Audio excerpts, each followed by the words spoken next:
All right, what is up, YouTube? This is another video from your favorite baseball channel, and as you can see from my background, I'm not with Zach. I'm not at Zach's place right now. We're actually doing this video remotely, and I'm joined instead by a good friend of mine, Abe Liu. Abe, how are you doing? I'm doing pretty good. Just excited to talk some baseball. I mean, we're in the heart of the heart of the postseason, and I just love postseason sports in general. It's like the postseason baseball just can't get any more excited. So I'm glad to talk about some baseball. Postseason baseball is lit. I'm glad to have you on the call today because we actually did a podcast before called "That's Debatable," and we did like a Major League Baseball preseason predictions. And in that video, you predicted that Shohei Ohtani would be an MVP favorite. It's looking like your Yeah, pick could be a great prediction. And in that same vein, the reason I bring that up is because we might talk about him today because for today's video, absolutely, we're actually absolutely. going to talk about each team's MVP. So the player of the year for each team. We're going to break this up into two videos. This video you're watching now is going to be the American League, and then we're hmm going to put out a National League video after that. So I'll go ahead and let you start off, Abe. You're the guest here. You can go first. Let's go ahead and start with Baltimore Orioles. Who do you think is their team MVP for the year? I think for me, there's kind of only one correct answer, and it's got to be Trey Mancini because he was like Wow. he's not necessarily he's not necessarily the best player because I think the best player is Cedric Mullins in that case, but he was like up there. But he also had the best story on the Baltimore Orioles. Like he had cancer last year, and he beat freaking cancer, and he was an all star like this year. And like let me pull up the stats real quickly. Like granted, it was a .8 WAR with a 255 batting average, 71 RBIs, 326 OBP, and 432 slugging. It's just for me, I like when it talks about a best player, you kind of have to have a great story, and I think there's no better story in on the Baltimore Orioles than Trey Mancini.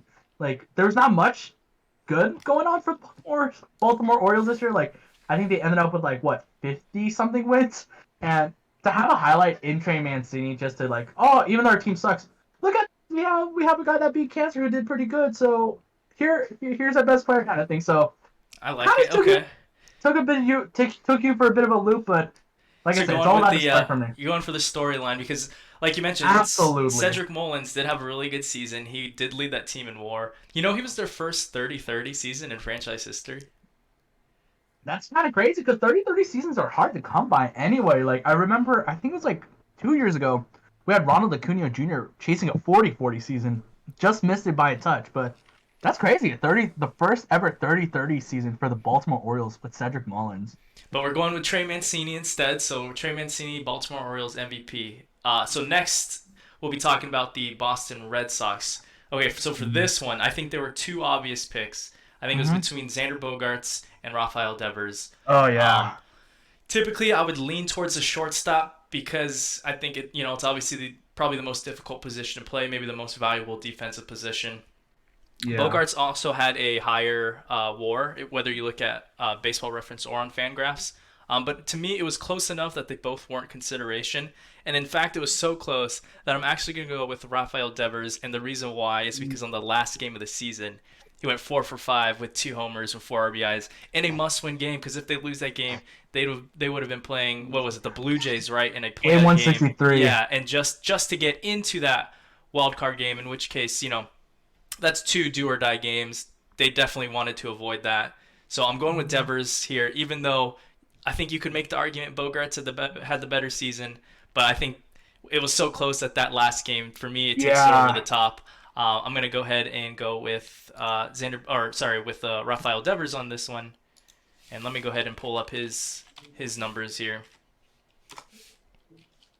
I can't disagree with that. I was like, think it's like, it was probably Devers or Bogarts, and I was like, but I forget, like, I had to double check as you were talking. I was like, whoever took the team over the top with their 2 home runs, I Yeah, think would get the edge. And I was like, I was like, okay, yeah, it's Devers. He definitely deserves it. yeah, game Because this, 162. That was the tiebreaker on this one. But moving I'm, on, you got I the New mean, York Yankees. I'm just gonna say this real quickly. Who won?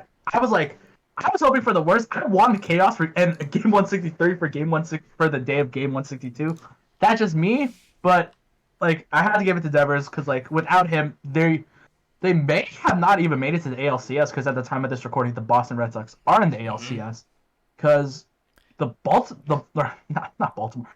the Toronto Blue Jays, they're a dangerous team. They're a dangerous team. Who would they have thrown out? Probably Robbie Ray, right? So, or Hyunjin Ryu. There's only two obvious answers for that. It's a very losable game for the Red Sox. So yeah, exactly. That is why Devers gets the MVP pick from me. All right. Well, to the New York Yankees we go. I think this one will be pretty straightforward because it's Aaron Judge. Long story short, and I think the only reason why it's Aaron Judge is because I think we were talking about this prior to the season during that video you were talking about where I predicted Shohei Ohtani was going to be an MVP finalist. Was for the Yankees, you have three MVP candidates in Aaron Judge, Giancarlo Stanton, and Garrett Cole. The only problem is Garrett Cole as a pitcher, you have to have an extraordinary season. And I was like, that's probably not going to happen. I was like, it's down to Judge and Stanton, and it's literally whoever stays healthy, the most healthy, will be fine. And Aaron Judge had the most healthy season out of them. And let's see, I'm pulling up his stats right now. He batted .287, on base percentage of .373, and a slugging percentage of .554 with an OPS of .916. That's a pretty good player, and considering that he actually got a full allotment of games, out of the 162, he played 148. So I don't think there's much debate there either. So yeah, and I think when it comes down to Stanton versus Judge, Judge is just a superior defender, right? So yeah, I think that's a good pick. Moving on from the Yankees. So Yankees team MVP, Aaron Judge. Now we're moving on to the Tampa Bay Rays. This is a tough one.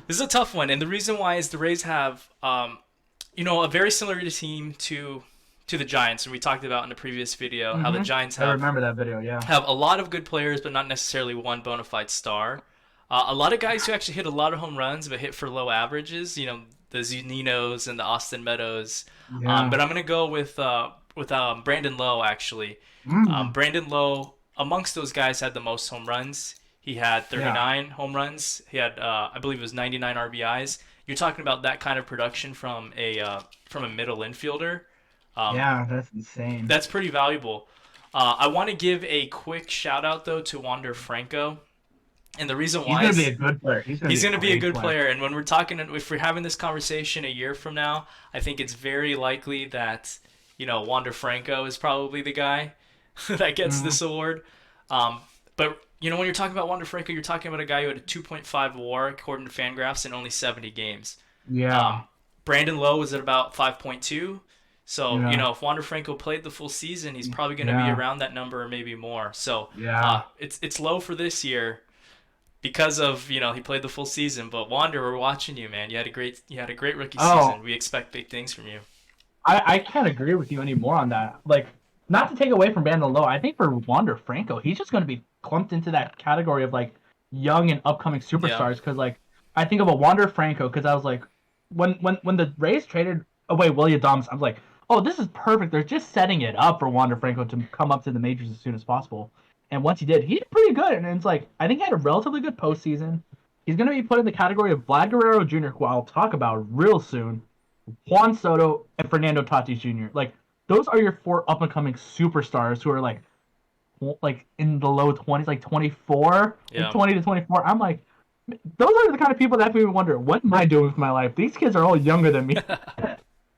They're doing bigger and greater things than me. But, yeah. Well, you mentioned Vlad Jr. We're moving on to, those Toronto Blue Jays. Is Vlad your pick? I mean, there's a lot of good players on that team. It's too much of a layup here. Another person I did consider was Marcus Semien, just because he had a good year. He had a 1-year improvement deal, and he went out and showed out. So I'm like, he's going to get paid. But I think it's just Vlad Guerrero is too easy of an answer because, considering the fact that Shohei Ohtani and Vlad Guerrero are kind of who do you want for MVP?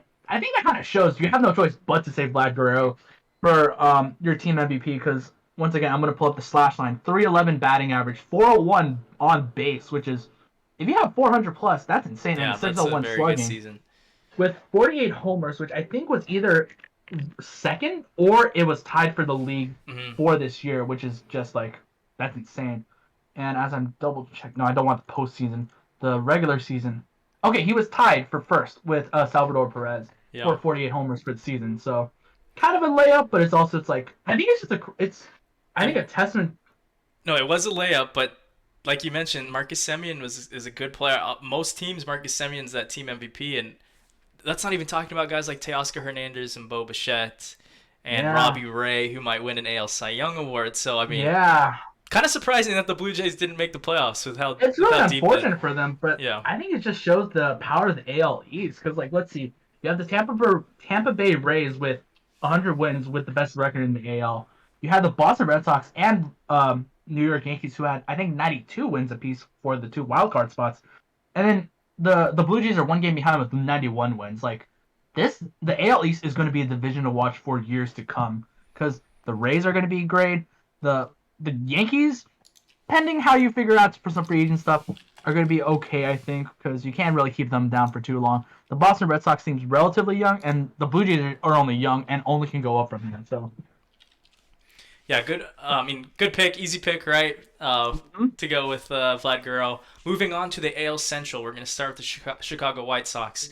Um, White Sox, good team, very deep team.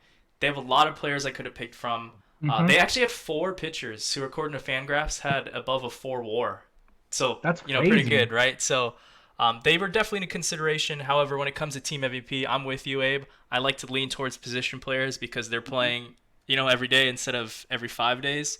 And Yep. when it comes to position players, uh, to me, it came down to Yohan Moncada, Jose Abreu, and Tim Anderson. I decided Gotta to love the go. infield. Gotta love Yeah, the infield. I'm going with Tim Anderson again because I value shortstops supremely. So Tim Anderson is he's getting the pick here, even though Yohan Moncada actually had a slightly higher WAR on the season according to Fangraphs. Again, I'm going with the shortstop here. Um, one shout out I want to give is to Luis Robert, Mm-hmm. he had a 3.2 WAR in only 68 games. He like finished the season on a tear. I would Wow. be really, really excited if I were a White Sox fan or just a baseball fan in general. I Yeah. want to see this guy play the full 162 because I Yeah. mean we're talking potentially MVP, MVP production, like not team MVP, league MVP. So You can throw him into the conversation of that, like the young budding superstars I was mhm. talking about. I completely forgot about Luis Robert. Like he's got to be in that list. I completely forgot about him. So thank you for reminding me about that, man. Yeah, absolutely. So Tim Anderson, you're the pick for this year, but you should be looking over your shoulder because Luis Robert might get this pick next year. But moving on from the White Sox to Before we Cleveland. move on, let me actually Oh say yeah, something go real ahead. quickly about Tim Anderson. I think I would give him the edge just because of what he did in the Field of Dreams game. Because That's like true. that is such an I feel like that's like one of the more iconic regular season games we had this year. That is true. And the way he walked it off, I'm like, you can't really say no to that. So I would agree with you, but I would just like to throw my 2 cents. Like that Field of Dreams game, the way he ended that game, and the poise and swagger he brings to a baseball team. Like I agree with that. I just want to throw that in That's a real great quickly. shout. Thanks for bringing that up, Abe. Good shout. All right, Cleveland. Okay, Who you got? the I feel like this one's pretty straightforward. It's Jose Ramirez. Like Hmm. I feel like without Jose Ramirez, this team would be a lot worse than they were. Like I think this is part of the problem with the AL Central. The division was so weak because like the Chicago White Sox ran away with the division. They finished like I think 16 games above, like 16 games ahead of the Cleveland in Indians this year, Cleveland Guardians next year, and like the only watchable part was Jose Ramirez Yeah. because, as you say, for Baseball Reference, he had a 6.7 WAR, which is the highest on the team, 266 average, 355 on base, and a 538 slugging. It's like with 103 RBIs, 36 home runs. Like there's not much to say. Like I would like if this was last year would have been the one caveat where I've been like, no, it wasn't a hitter. It was Shane Bieber. Yeah. But this year, like Shane Bieber kind of fell off a little bit, unfortunately. So that's why I was like, nah, Jose Ramirez, kind of the more straightforward answer, and that's what we could say, I guess. Yeah, I mean he seems to put together pretty solid seasons every year, and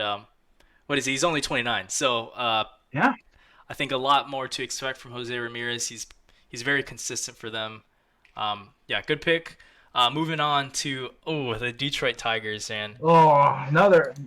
it's I not think a this is lot of just guys. Not like I said, this is a testament to how bad the AL Central was. Because I'm like, with the exception of the White Sox, it's like maybe you can have some answers, but even then, it's like, yes, but. I think this is a great example as to like how bad, unwatchable this division was. yeah, it was a pretty bad year for the entire division.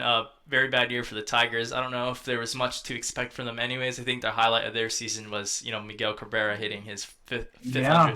500th home run. So, Hmm. um, major milestone for him. Again, not a lot of guys to pick from, so I'm going with Heimer Candelario just because, he Oh. played the full season. He led the team in WAR.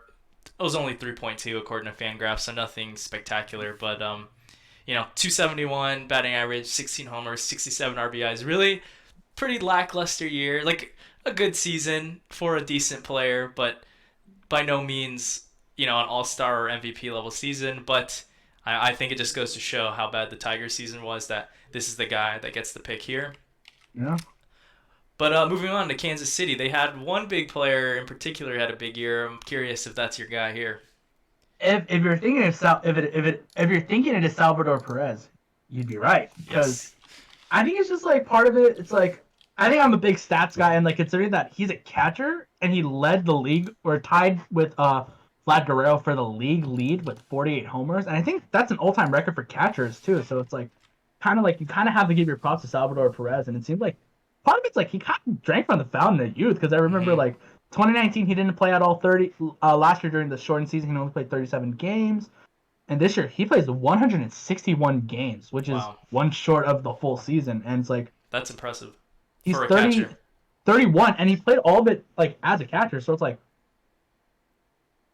Yeah, I think okay, what if you're a catcher and you can lead the league in home runs, that kind of by that's default gives you insane. this Yeah, it gives you this 48 home runs from a catcher. That was the record, right? Did it's you? a record. Yeah, Yeah. I think the previous was like 43. It's like low 40s by Johnny Bench. I remember I was Okay. like watching highlights. It was like, oh, Salvador Perez has the all-time record for most home runs as a catcher. So I was like, yeah, I got to give you my tip my hat off to you and gotta say you are the Kansas City Royals MVP. Considering that, I think it's also kind of unfortunate too, because like they were doing like I think these were one of the teams where they were a bit of a fool's gold to begin with, because they were like, oh, we're gonna like they had like a great start and then they just tailed off, and I was like, did we just overhype them to begin with, or were they always just like a flash in the pan? It's like, oh yeah, they're great now, but it's like as the full season goes on, you can kind of see like some cracks in the armor, and it's like, okay, no, they were who we thought they were, kind of thing. They were who we thought they were.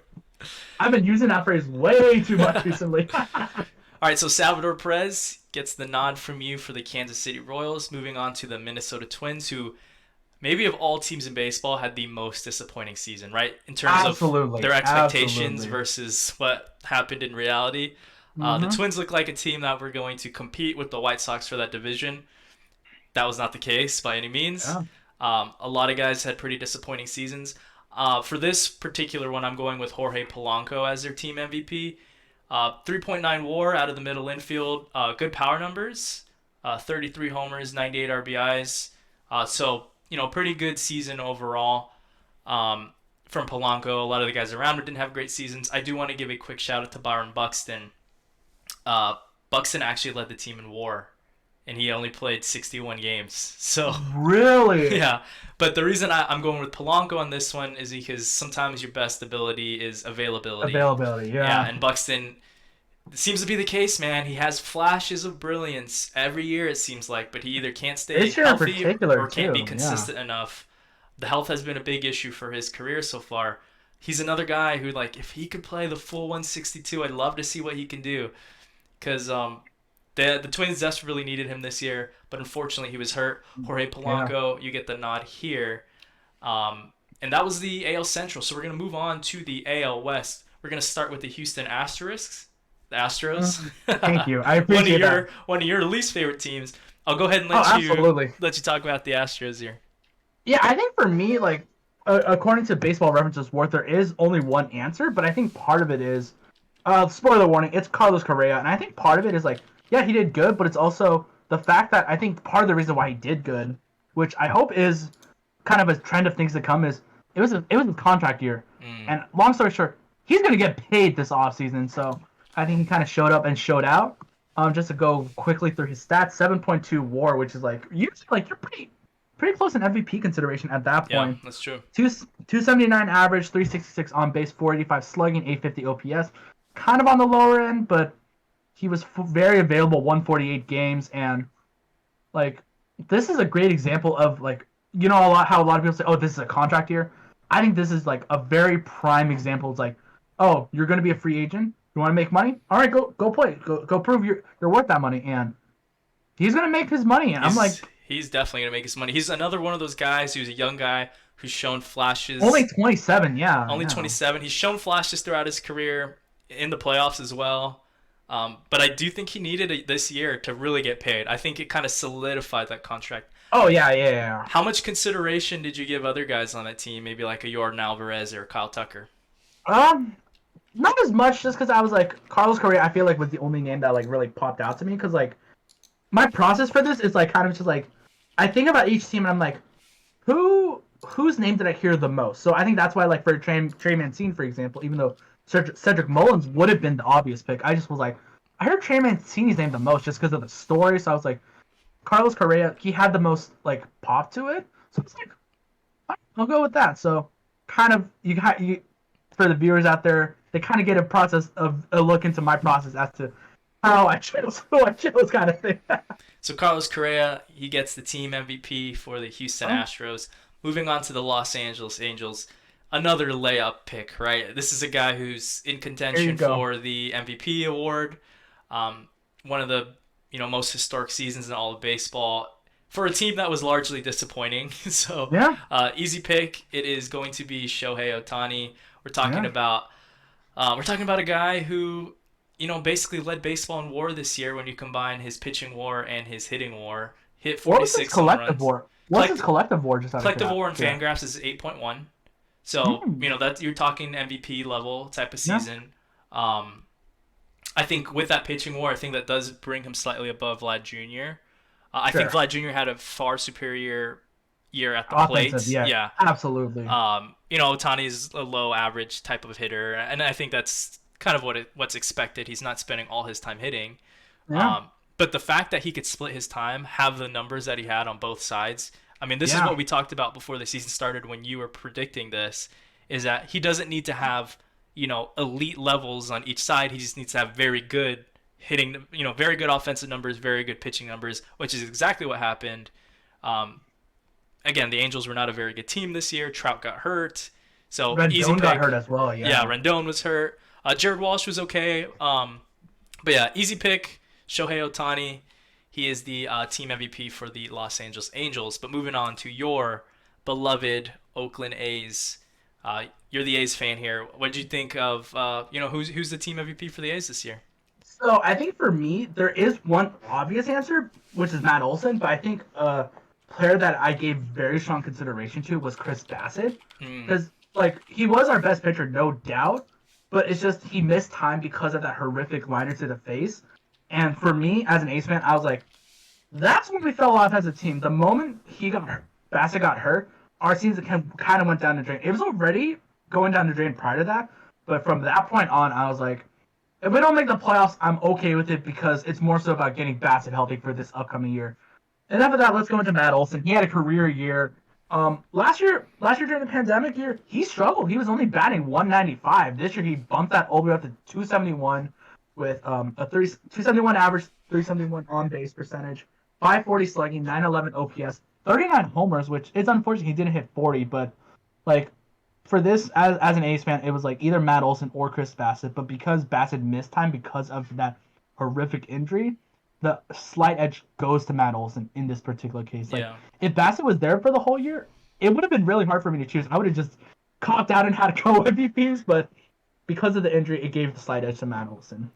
Yeah, Matt Olson had a great year, and he's always been one of those guys. Everyone knew what kind of power he had, but to come out and hit 271, it's pretty impressive, man. That's 20 points higher than his career average. So it's great considering that Matt Chapman, who I think 2019 would have been my MVP. He kind of fell off because I think he's still recovering from that hip surgery.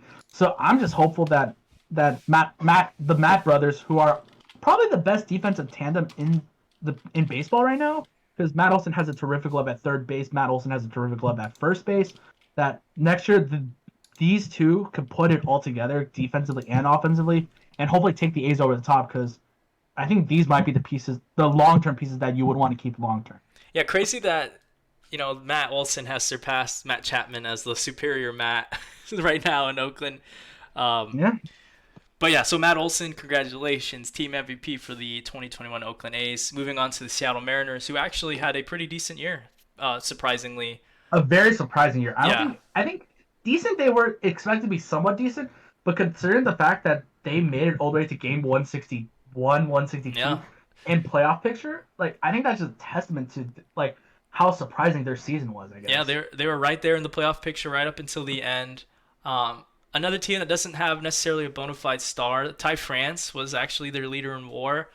Mm. I would, look at Ty France, who's definitely in consideration. Again, a guy who played middle infield and provided, good value. But I'm actually going to go with Mitch Haniger on this one. So he led the Mm. team in home runs, 39 homers. He had 100 RBIs. Yeah, His batting 39. average was Wow. 253, so low batting average. But who doesn't like the home runs? I won't spend too much time on this pick. But yeah, Mitch Haniger, 2021 Seattle Mariners MVP. And to wrap up the American League, we got the Texas Rangers. Who do you got, Abe? For me, it's pretty straightforward because like I think it's like he had such a great start to the season. Like he tailed off a little bit at the end. It's gotta be Adolis Garcia. It's like I Mm-hmm. remember like as the season started, it's like when the Rangers were somewhat competitive, it's like oh my gosh, Adolis Garcia, he is insane. And I think he might have been the lone All Star representative. So like accolades to some extent matter to me. So yeah, Adolis Garcia is my Texas Rangers 2021 MVP with a 3.8 WAR, 243 average, 286 on base, slugging at 454 with a 741 OPS. A little bit of a downer year, but I think it's just for me. It's like He has 31 homers. He had he's not saying he was a terrible player, but it's just like when I think of the Rangers, my first thought is, or I think the player that I would have put before Garcia, if he was on the Rangers long for the entire, it would have been Joey Gallo, but yeah, because he got traded, yeah. that took him out of consideration for me. So I chose Garcia just because he was there the entire year, and yeah, I think that's all I can say. Is there anything Yeah. else you want to add No, after yeah, it's that pick? almost a pick by default, right? Another team that didn't have a good year. No one really had good seasons up and down their lineup or in their pitching staff. Garcia Yeah, hit 30 home runs. He hit 90 RBIs, good power numbers. He kind of came out of nowhere. So yeah, easy pick, good pick on the Adolis Garcia. But anyway, so we just named all 15 American League team MVPs. Before we end this video, Abe, who do you think wins the MVP award for the American League? I still lean towards Shohei Ohtani. Not that Vladdy Guerrero doesn't deserve it. I think the thing that Vlad Guerrero Jr. should like if he wanted to like take like just snatch it away from Shohei Ohtani was if he was able to will the Blue Jays into the playoffs, whether or not it was 163 or a wild card berth. I think that would have taken him over the top just because he felt a little bit short and the novelty that Shohei Ohtani was this year. I gotta give my slight edge to I'm trying Shohei Shohei. Ohtani. Yeah. Yeah. Yeah, I think it was so close. They're so close, right? And it's Yeah. such an even match that, to me, I am going to lean towards Vlad because the team still had the better record. So I'm going to go Okay. with Vlad Jr. Although, if Shohei wins it, I would not complain at all because I think Okay. his historic season should be remembered in some way or some fashion. So if he wins MVP, I would be totally okay with that. But that was the American League team MVPs. So each team's player of the year. Stay tuned. Make sure if you liked this video, like the video, subscribe to the channel if you like this type of content. We do baseball content here. We will be doing a National League team MVP video that will come out next. So stay tuned for that. Thank you so much, Abe. Yeah, my pleasure. Have a good one, everybody. Awesome. Thanks, everyone.